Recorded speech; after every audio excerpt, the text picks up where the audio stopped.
Em primeiro lugar, eu quero parabenizá-lo pela sua apresentação, porque distantes geograficamente, florestas distintas, mas nós temos uma situação muito semelhante, como você mesmo colocou, né? Gostei também quando você colocou aquelas 3 premissas ali, né? Para onde nós vamos, né? E eu vou ficar com aquela da torcida do Atlético, né? Nós podemos, né? Embora eu não seja atleticano, nós podemos, né? Nós acreditamos, né?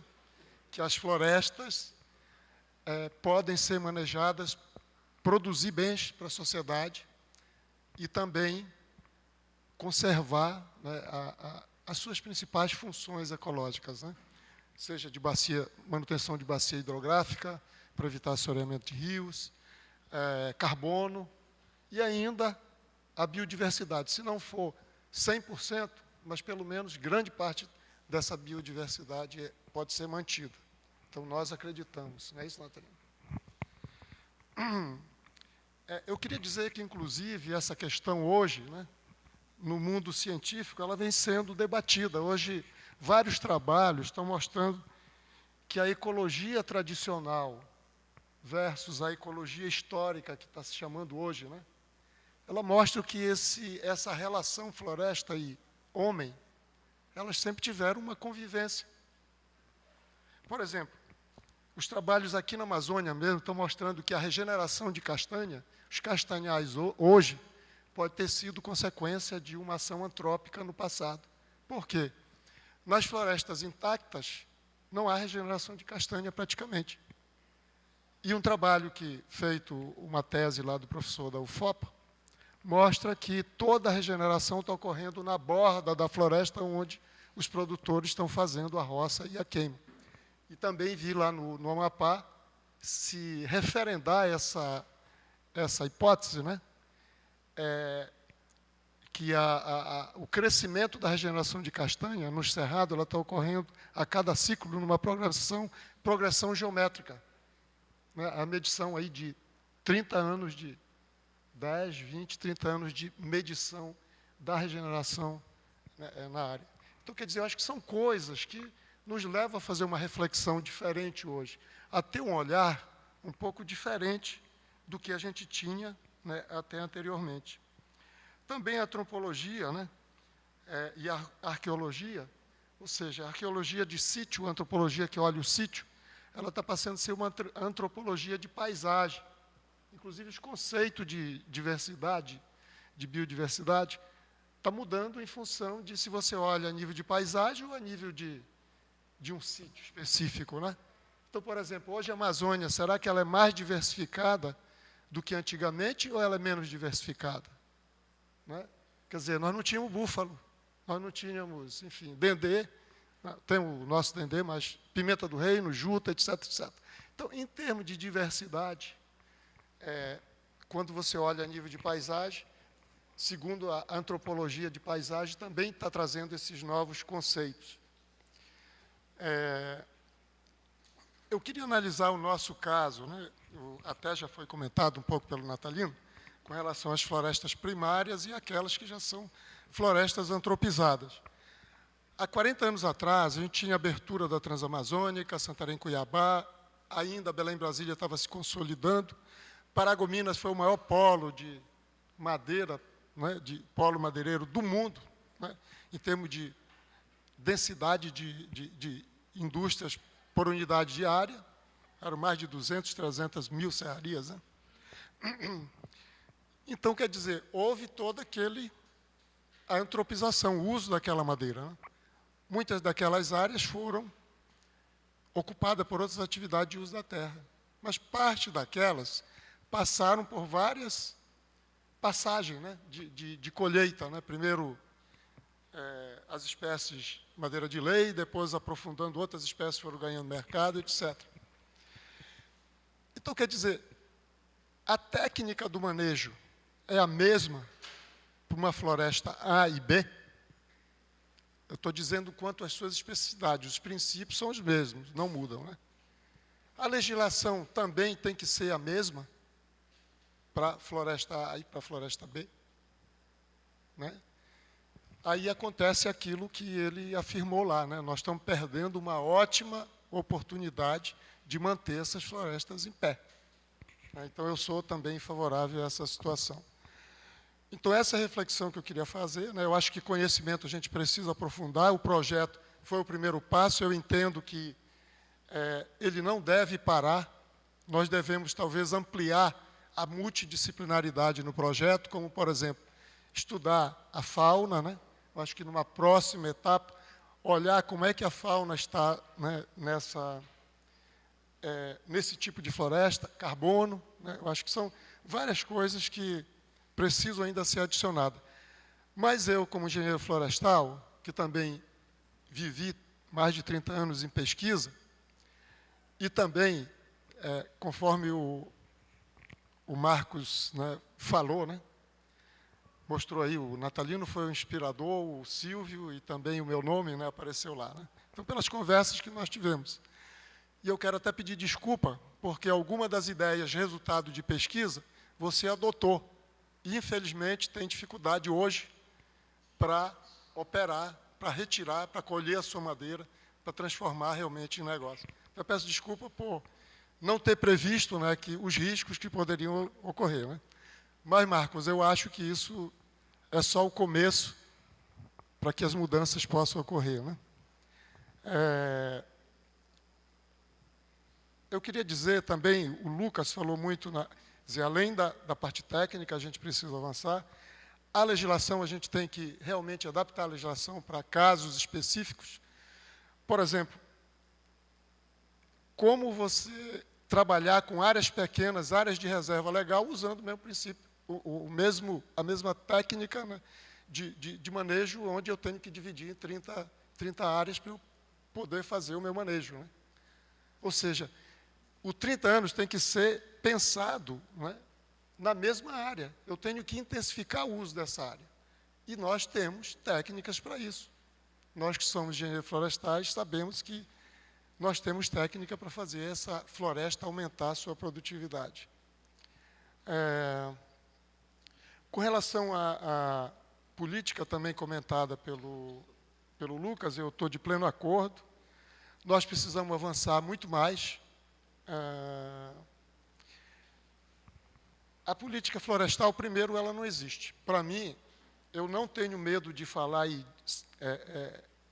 abertamente que a política de concessão ou a legislação de concessão, ela teve muito mais uma conotação de legalizar a madeira, ela foi uma política muito mais ambiental do que uma política de desenvolvimento florestal, quando a gente poderia fazer da concessão uma política florestal e, logicamente, com rebatimento que a gente não pode dissociar da política ambiental. Só que uma passou à frente da outra e nós não temos, de fato, uma política florestal.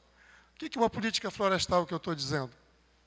Qual é a nossa política industrial envolvida para atrair capital, indústrias, para que a gente possa aprimorar a eficiência na agregação de valor dos nossos produtos?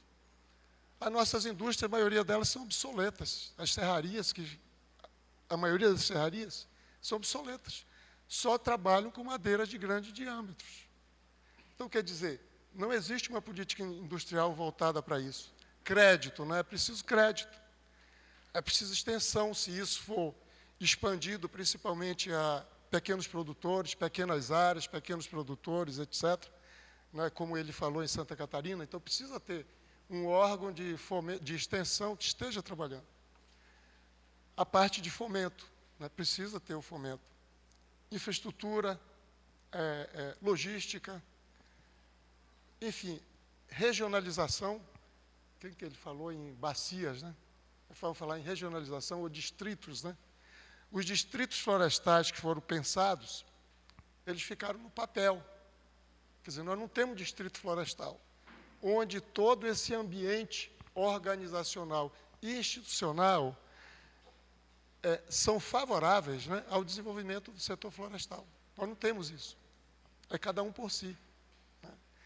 Então, eu acho que você tem razão, Lucas. Eu acho que realmente a gente precisa trabalhar em termos de política florestal, realmente uma política que agregue outras políticas, que potencialize realmente a política florestal.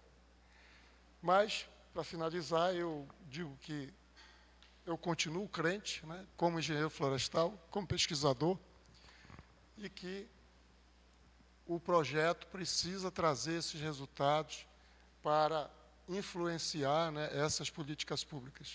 Eu sei que não é agora com o encerramento dessa fase, que eu diria é uma fase. Até lembrei agora, Berg, você está aqui, né, o secretário adjunto, nós também somos parceiros, assim como a SEMA é parceiro lá, nós também somos parceiros da SEMA no projeto, né? Então, realmente foi aprovado pela SEMA como um projeto de pesquisa, numa parceria com a SEMA. Então, obrigado pela parceria. Bom, enfim, eu continuo acreditando, quero deixar, não sei se vai ter ainda um debate, perguntas e respostas. Muito obrigado.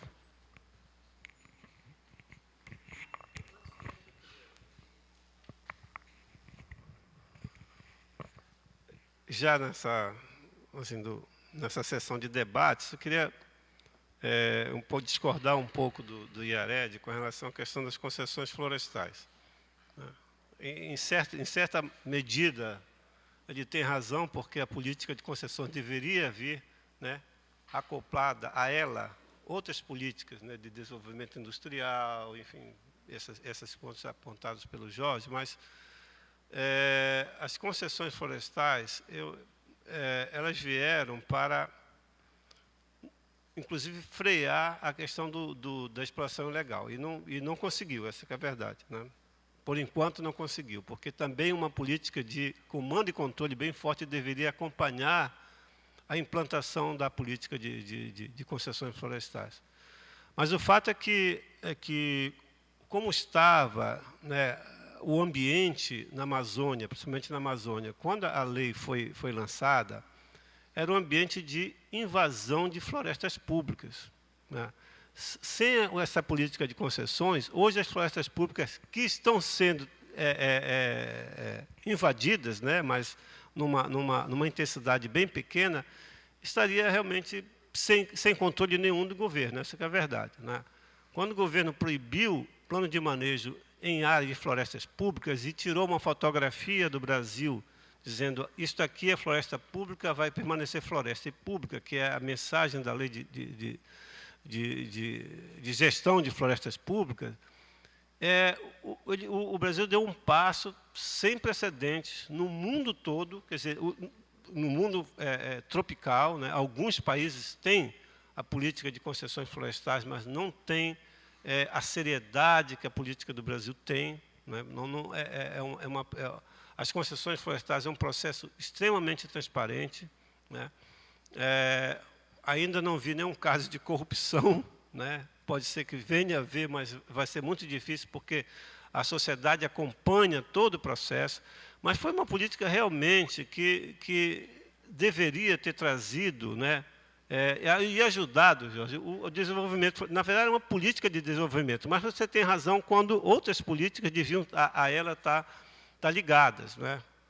E eu espero que os governos que virão aí comecem a olhar essa questão de desenvolvimento regional, por exemplo, a questão dos distritos florestais, você tem toda a razão também, né? Ele só existe no papel, mas, na verdade, era um sonho do legislador, né, que essa coisa se tornasse realidade. Infelizmente, não foi o que aconteceu, mas eu acredito. Eu não sou atleticano, né? Eu sou Clube do Remo e Flamengo, mas eu acredito, né? Então, eu acredito que isso vai acontecer. É claro que a gente vai ter ainda que passar por momentos difíceis, como nós estamos passando, na questão de manejo florestal. O manejo florestal está completamente desacreditado. Eu estou trabalhando numa instituição que eu estou buscando recursos para salvar essa instituição. E o Jorge é testemunha disso, ele é do conselho diretor. Ninguém quer financiar manejo florestal mais, né? Está desacreditado. O setor, né, está com problemas terríveis para exportação, porque no exterior se pensa que toda madeira que sai do Brasil é ilegal, né, ou imoral. O que é madeira imoral, eu falei o que ainda agora, é um plano de manejo aprovado, mas que o cara, né, destrói a floresta, né? Ele não maneja a floresta, ele destrói a floresta. Então, realmente, a gente ainda precisa trabalhar muito essa questão de políticas e eu acho assim, tem que investir muito forte em comando e controle, porque eu acho que só primeiro a gente educa e depois a gente bate, né? Agora, eu gostei muito agora da questão aí das multas, né, para trânsito, porque agora as pessoas vão pensar 2 vezes em andar pelo acostamento, porque a multa é pesada. Então, a gente vendo assim a história de aplicação de legislação no velho mundo, né, eles primeiro começaram a apanhar, eles aprenderam apanhando. O europeu educado não é educado porque ele apanhou muito no passado, né? Aí não joga lixo no chão, porque se jogar, vai pagar. Lá no Japão, jogou uma bagana de cigarro no chão, sei lá quantos ienes lá de multa. Então, realmente, isso tem que passar, essa coisa tem que passar pela questão ambiental também. Você faz o mau manejo, né, você rouba madeira, põe na cadeia e tal, né, enfim, aplica as sanções que existem, né, mas não são aplicadas. Então, acho assim que eu gostaria muito assim de deixar claro, né, a minha posição com relação à questão das concessões. Acho que foi um grande avanço que o Brasil teve. É claro que isso é uma atividade ainda muito recente. O governo federal, como os governos estaduais, vão ter que aprender muito a lidar com isso, né? Mas, novamente, eu volto a insistir que a questão do comando e controle é fundamental para que essas políticas tenham êxito.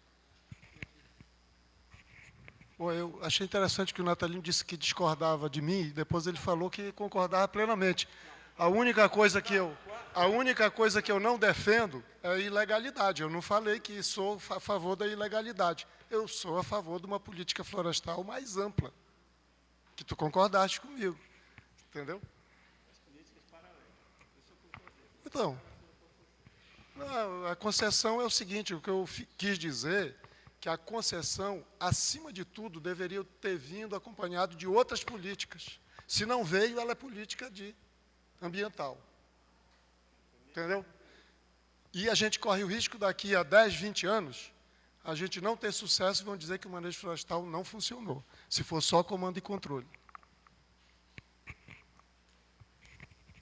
Tem a oportunidade do público ajudar aqui no debate?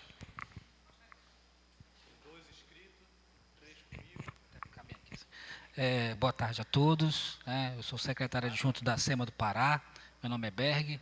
Assim, não perguntas, mas eu acho que a gente tem que colocar algumas situações aqui. Eu estou ali desde do finalzinho da apresentação do Lucas, né? E eu vi algumas manifestações aqui, algumas questões que eu acho que precisa esclarecer algumas coisas para todo mundo. Eu acho que a primeira coisa que foi colocada aqui era sobre a questão da possibilidade de utilização de algumas áreas que estão em estágio inicial de vegetação, né? Que você falou aqui da questão da supressão de vegetação de algumas florestas que estão em estágio de regeneração, né? E que o Estado ele regulamentou através de uma ação normativa as possibilidades de utilização dessas áreas, né? Na verdade, se a gente for olhar o código, ele diz assim, ó, essas áreas de florestas que estão em estágio médio avançado de vegetação são áreas de reserva legal.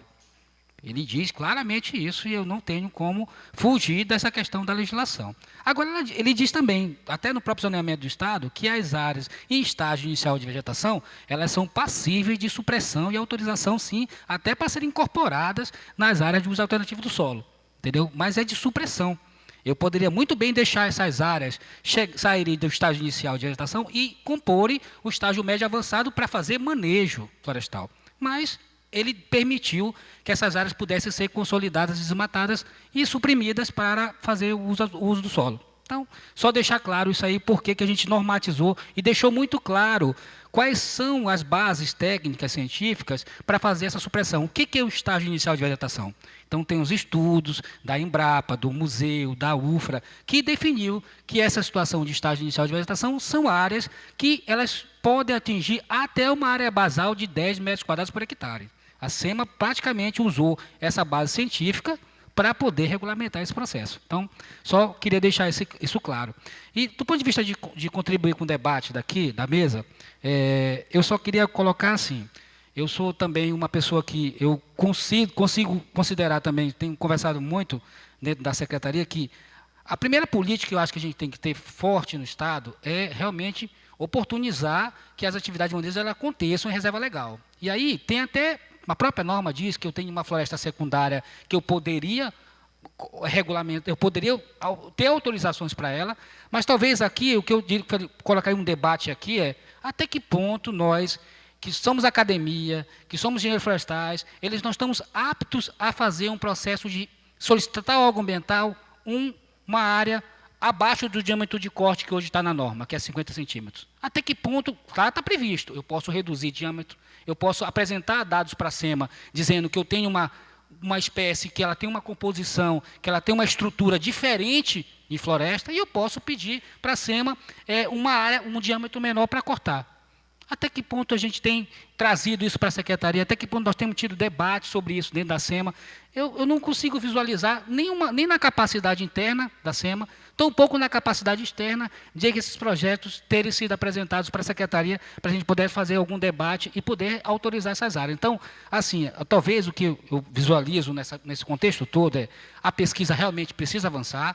Nós precisamos olhar essas áreas e ter dados científicos mostrando, tanto do ponto de vista da autorização, quanto do ponto de vista de como essas florestas vão se recompor, como é que elas vão considerar nos próximos ciclos. Acho que tudo isso precisa ser muito bem colocado. Eu sou a favor de que a gente pode utilizar melhor essa floresta, a gente pode utilizar diâmetros menores, a gente pode utilizar outras espécies que não estão hoje no mercado por conta de tecnologia, só que eu acho que a gente precisa, tanto do lado da SEMA quanto do lado externo, capacitar, melhorar esses processos para que eles sejam licenciados na secretaria. É só um esclarecimento do ponto de vista de como a gente está visualizando, do ponto de vista de gestão.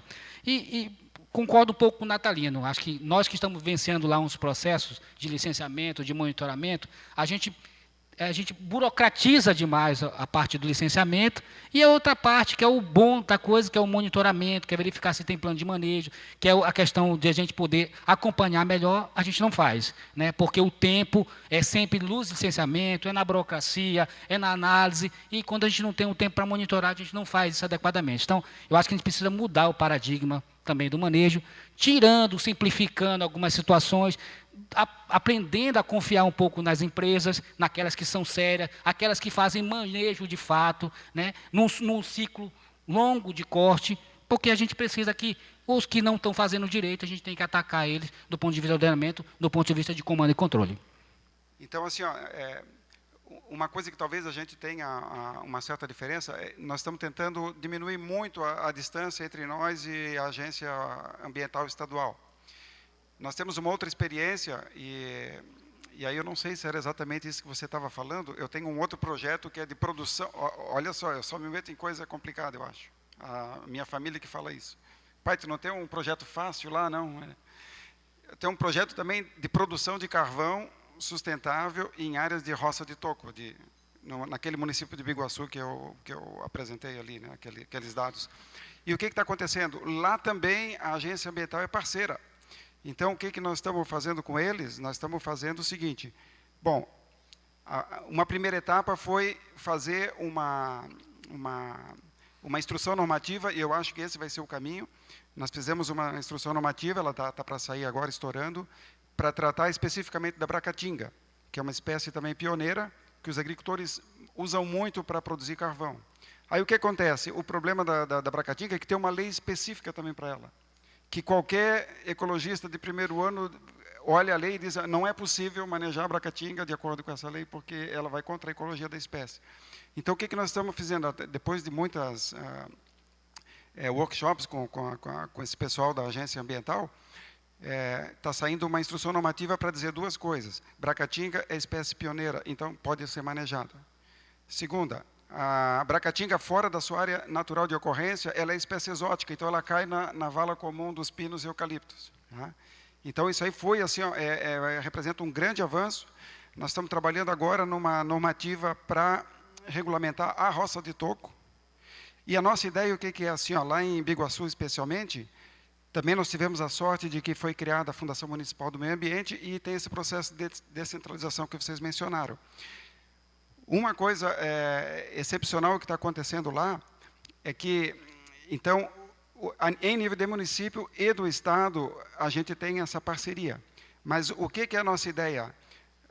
No caso da produção de carvão, foi constituída, com a ajuda da universidade, da IPAGRE, etc., que é a Agência de Extensão e Pesquisa, os agricultores constituíram uma cooperativa e o caminho que parece que está começando a acontecer é o seguinte: vai ser licenciado a propriedade do agricultor. Não a roça de toco, não o manejo da floresta, a propriedade como um todo. Então, se o agricultor faz parte daquela associação, a associação tem o aval da Agência Ambiental Municipal, aí ele ganha a licença para fazer todo o procedimento na propriedade dele. Eu acho que esse aí vai ser um avanço tremendo em relação a licenciar um projeto que é apresentado: eu quero manejar 2 hectares de floresta, daqui o meu projeto. Não vai ser isso. Então, está havendo assim, uma aproximação muito grande do poder municipal com os agricultores. Os técnicos da Fundação conhecem todos os agricultores. E agora a gente está começando realmente a dizer: esse grupo aqui, eles podem fazer qualquer coisa que nós assinamos embaixo. Talvez seja uma ideia, né? O Natalino fez uma pergunta se o manejo de limãozinho é uma proposta para o futuro ou é para o passado. E nós fizemos compensado de Embaúba em 2006. E a sociedade, de um modo geral, não sabe disso. Eu só quero dar uma informação. Isso aqui é plastificado de limãozinho, que nós temos pronto, nós temos capacidade, tem ciência para manejar, tem competência empresarial para fazer o manejo. Isso é um fato. Mas nós mantivemos todo o processo em oculto. Na verdade, nós publicamos toda a história numa pequena revista sem expressão, para que tivesse publicado. Então, nosso trabalho está publicado em 2007. E nós estamos vindo a público dar resposta depois que tudo aconteceu. Por quê? Porque nós tínhamos medo da máquina de repressão tem uma psicose contra o setor florestal. Eu não sou ladrão, eu não sou ilegal, mas me percebo como um ladrão ilegal. O IBAMA esteve em Dom Eliseu, foram me entregar uma notificação, foram na porta. Eu falei: se vocês deixarem o aparato bélico de vocês do lado de fora, eu tenho o maior prazer de recebê-los no meu escritório, sirvo café e sirvo água, desde que vocês deixem um aparato bélico do lado de fora. Então, a relação comando e controle contra a sociedade é de bandido e ladrão. O poder público tem um aparato bélico tremendo. E o cidadão não passa de um rato escondido passando medo. Então, nós guardamos as informações do projeto por medo do comando e controle. Essa é a relação que o comando e controle causou na sociedade. Nós, em Dom Eliseu, o INPE disse que nós tínhamos desflorestado, Dom Eliseu, 62% do nosso município, lá atrás. E o que foi desmatado, foi desmatado. E o manejo de floresta primária de 50 de diâmetro é daqui 150 anos, não é? Então, todo mundo sabe que foi criado um impasse. Nós temos capacidade de processar, manejar, etc., baixos diâmetros. Está aqui o limãozinho, está aqui a prova. Você perdeu a primeira apresentação. Mas nós temos medo de como nós somos tratados. O setor florestal foi extinto no Pará. não tem mais indústria. Por quê? Só um louco vai investir em floresta nativa. Minha história é toda com floresta nativa.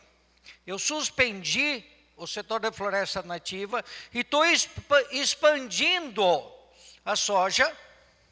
Meu melhor negócio do momento é soja. Por quê? Porque eu não sou doido de deixar... Eu hoje tenho um problema.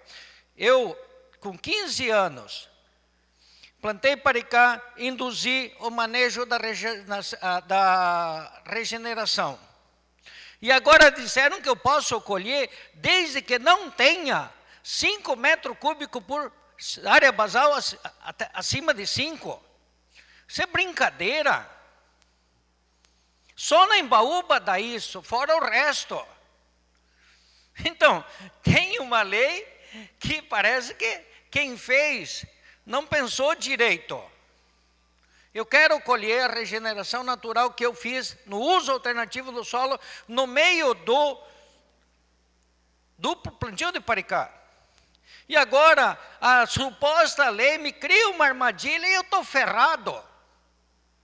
Então, assim como o pessoal lá de Santa Catarina, disfarçadamente, mete fogo, do mesmo jeito que eles, disfarçadamente, vão lá e cortam os bandidos, daqueles infelizes, daquelas araucárias, daqueles pinheiros, para ele não crescer, porque se aquele negócio crescer, a vida dele vira um inferno.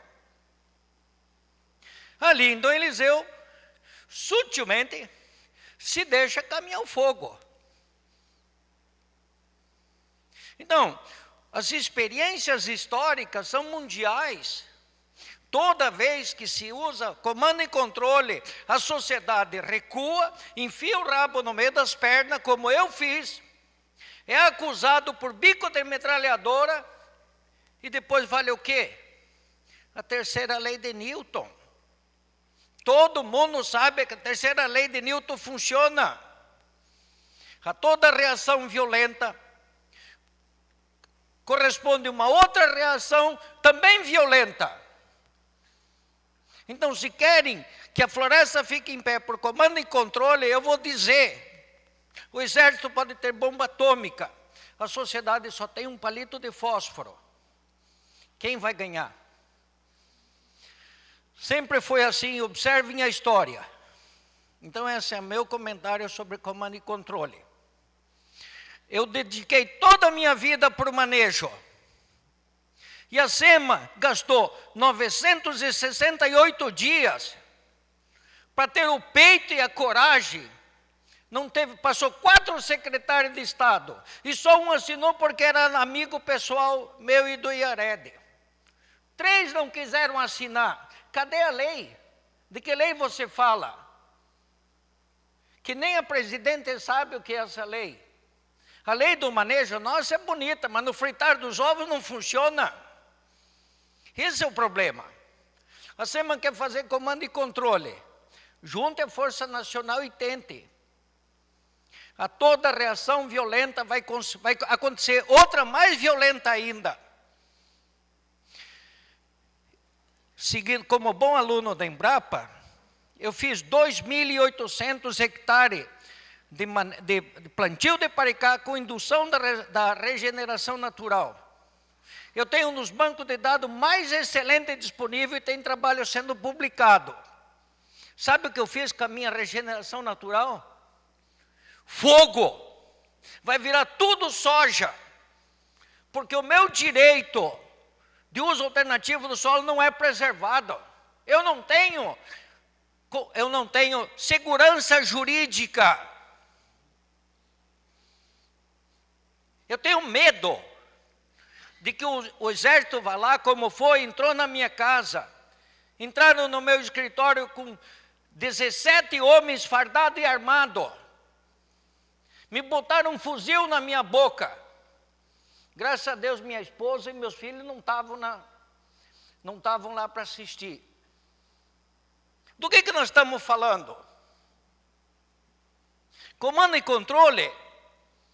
Eu sou alérgico a comando e controle. Querem ter um empresário alérgico ou um parceiro? Quando que vai haver confiança entre nós? A SEMA demora 1000 dias para aproveitar um projeto pequeno de 300 hectares. Não tem sentido gastar mais que 90 dias para cumprir todo o ritual. Mas não aprova.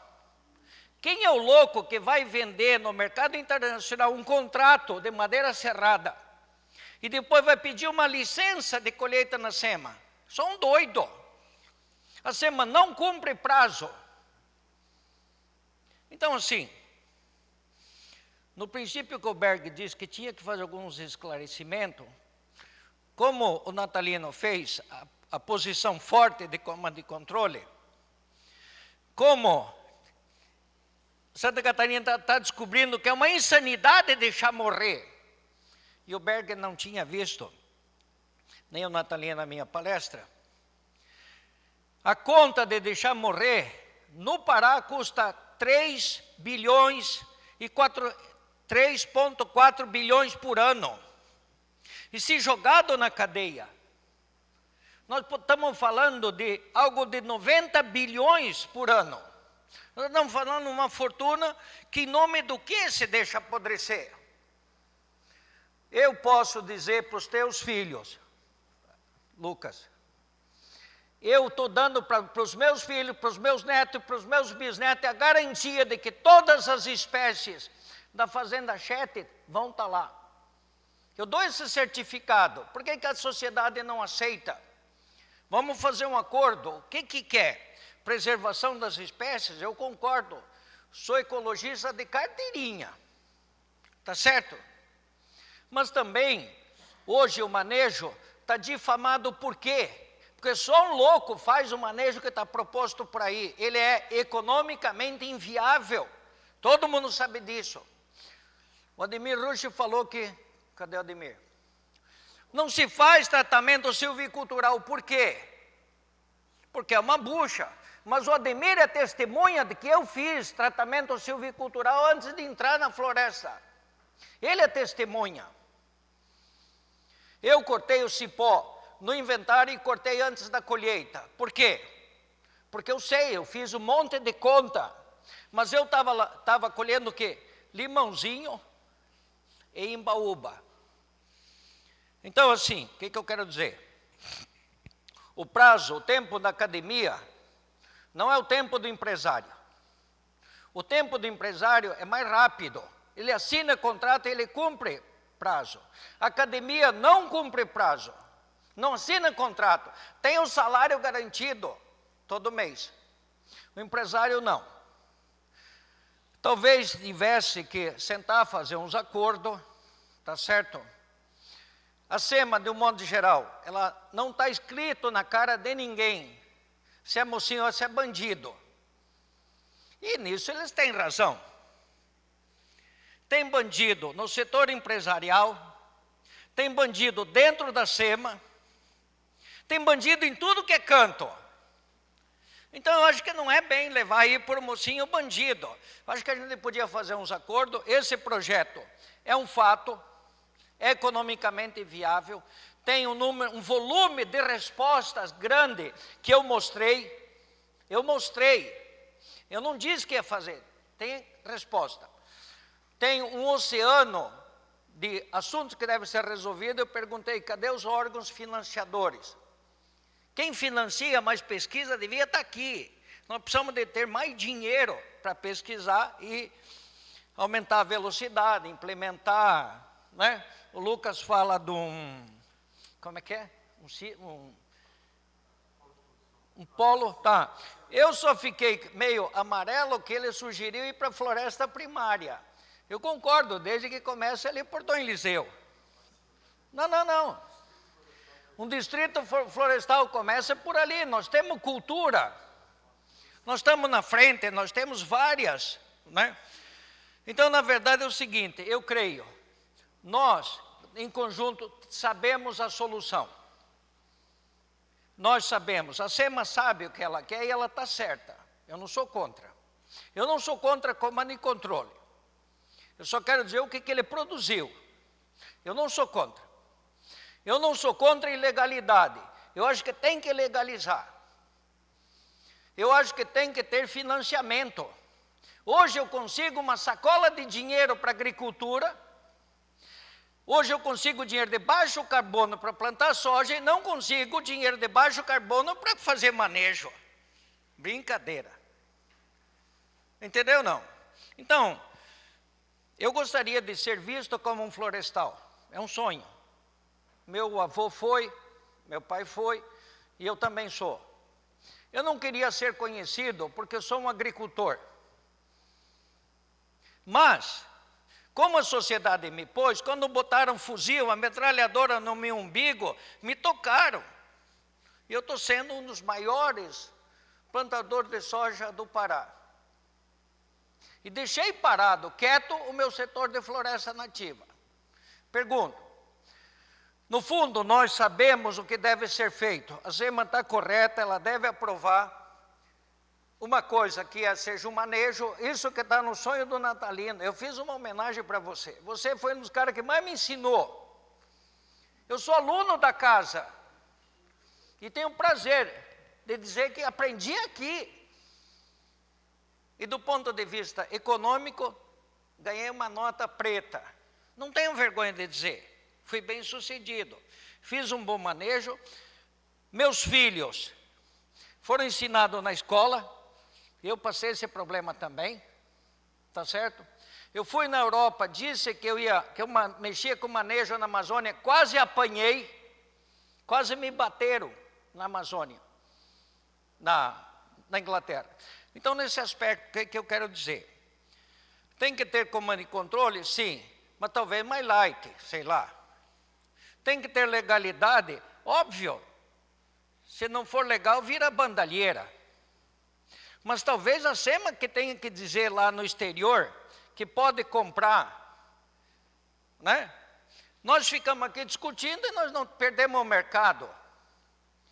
Se nós perdemos o mercado, nós fechamos nossas indústrias. Se nós fechamos nossas indústrias, as nossas árvores estão apodrecendo em pé. Nós estamos numa encruzilhada, eu acho que o momento é bom, é fértil, é produtivo, nós temos boas opções na mão. Tá? Então, assim, oficialmente eu quero te entregar, por favor, por causa do microfone, plastificado de limãozinho, uma pioneira, com ciclo de vida extremamente curto, tá certo? Temos que mexer na legislação, no ciclo de colheita. Temos que dar os títulos de propriedade e manejar. Se conseguir um financiamento para o setor industrial, eu volto. Hoje tem dinheiro para a agricultura e não tem para a indústria. Talvez a gente sente, todo mundo fica feliz, né? E, como eu disse por Jorge Yarede, minhas fichas, eu também acredito, eu não torço para coisa nenhuma. Quando eu digo que eu sou corintiano, é porque a maioria é corintiana. Eu nem sei o que é isso, mas a maioria é corintiana, então eu digo que eu sou corintiano. Tá certo? Eu acredito, eu acho que nós estamos num momento fértil, produtivo, e podemos dar os passos para avançar. E, como disse o Brienza no começo, não vamos ter, hein, Brienza? Não vamos ter medo de ser feliz. É isso, obrigada, desculpe.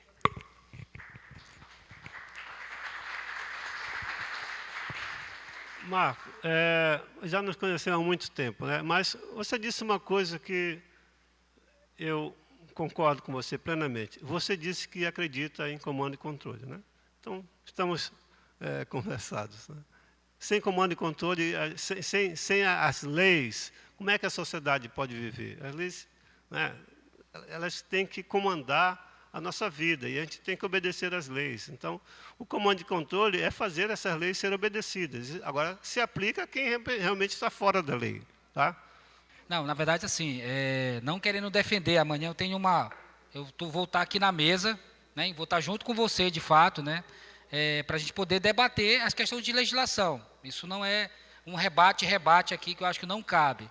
Mas só dar outros esclarecimentos. Assim, o primeiro, quando a gente coloca essa questão de apoiar um projeto desse, onde a SEMA passou por um tempo para analisar e aprovar esse projeto, primeiro reconhecemos isso, a incapacidade, às vezes, do órgão de fazer análise daquilo que é novo, daquilo que é projeto, daquilo que é o regular. daquilo que é licenciável, que é o dia a dia. Eu acho que muita coisa ficou em normas como se fosse cara crachá.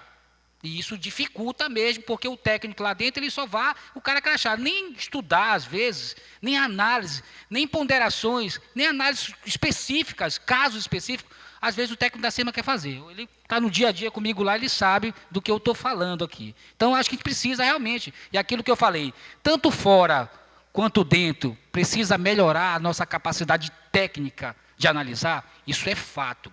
Isso acontece de fato. E eu vou dar algum exemplo para você, do ponto de vista, quando você fala uma crítica à SEMA, do ponto de vista da demora de análise. Eu fiz um levantamento, ano passado, em 2013, para olhar quanto tempo um processo ficava na SEMA e qual era a principal razão para ele demorar tanto. 3 justificativas principais, e não são nada muito técnicas. Primeiro, fundiária. A questão fundiária, documento, título, certidão, isso é um caos dentro da SEMA. A pessoa entra com o documento, entra com o processo todo lá, e às vezes ele não tem um documento fundiário, e fica uma confusão isso aí. Então, a primeira coisa era isso. O interessado, ele entrava, mas ele não tinha documento fundiário atestado para poder pedir a regulação fundiária dele, para poder pedir o licenciamento dele. O segundo, passivo ambiental. Desmatamento dentro da propriedade. Tinha desmatamento, a gente faz a análise, identifica e passa por um calvário. Sabe o que é o calvário? Primeiro, identifiquei, aí tem TAC, a verba TAC, faz jurídico, faz tudo. Isso é uma confusão dentro da SEMA. Isso é um segundo atraso. E isso acontece em 2 momentos dentro da SEMA. Primeiro eu vejo a questão fundiária, aí depois passa pela questão de desmatamento, e cada tempo que passa, 6 meses, 8 meses, 4 meses, e a crítica da SEMA. Por que não se fez isso tudo de uma vez só? Por que você não analisou isso no momento só? Passa pelo GEL, vem para o jurídico, olha, não tem fundiário, tem desmatamento, tem TAC, tem tudo. Por que tem que ter momentos diferentes? Então, isso era uma das razões. Fundiária e desmatamento.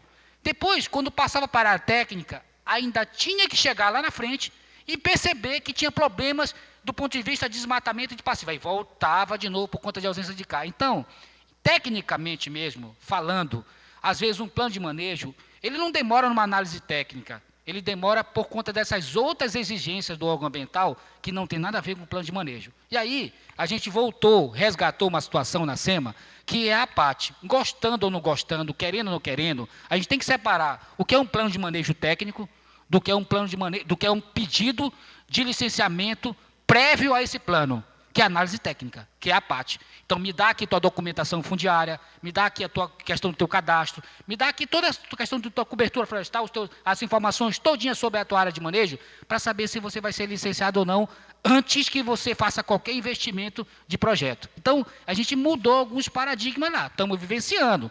Está demorando, está tendo alguns atrasos, a gente está aprendendo. Tem várias outras situações que, às vezes, o passivo ambiental não é só desmatamento, é exploração no passado, não autorizada, porque não teve comando e controle. Então, tem algumas situações assim. Para finalizar, para ser bem breve, por que a gente está com uma dificuldade para provar lá fora que a gente não garante, em alguns casos, a legalidade da origem da matéria-prima? É porque os nossos sistemas ainda são frágeis. E vou dar um exemplo clássico disso. Um plano de manejo, três indústrias que foram pegas no relatório do Greenpeace, sendo bem contundente, receberam madeira de origem não autorizada. Não tinha nenhum licenciamento das áreas que estavam sendo exploradas e que o caminhão estava saindo dessas áreas e entrando nas indústrias. Elas estavam esquentando o crédito com planos de manejo. Os planos de manejo estavam abastecendo essas indústrias, esquentando essa madeira de exploração de áreas exploradas ilegalmente. Como é que eu vou melhorar isso? Comando, controle, monitoramento. Esquecer essa parte de licenciamento. Eu te dou o voto de confiança, eu te dou a licença, eu te dou a autorização, agora eu vou te monitorar, eu vou te controlar. É isso que a gente tem que mudar esse paradigma. Ter o voto de confiança com o empresário, daquilo que é regular, e também atacar no comando e controle e no monitoramento para poder ver se você está fazendo a coisa direito. Então, essas são as mudanças de paradigma que a gente está tentando influenciar dentro da SEMA lá, e a gente tem uma expectativa que isso aconteça. Ou por uma obrigação, ou porque vai ter pressão, ou porque o mercado vai exigir tanto do setor madeireiro quanto dos órgãos públicos para testar essa regularidade.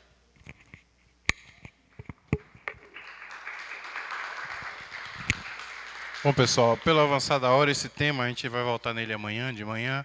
Então, a gente vai encerrar, agradecer a mesa.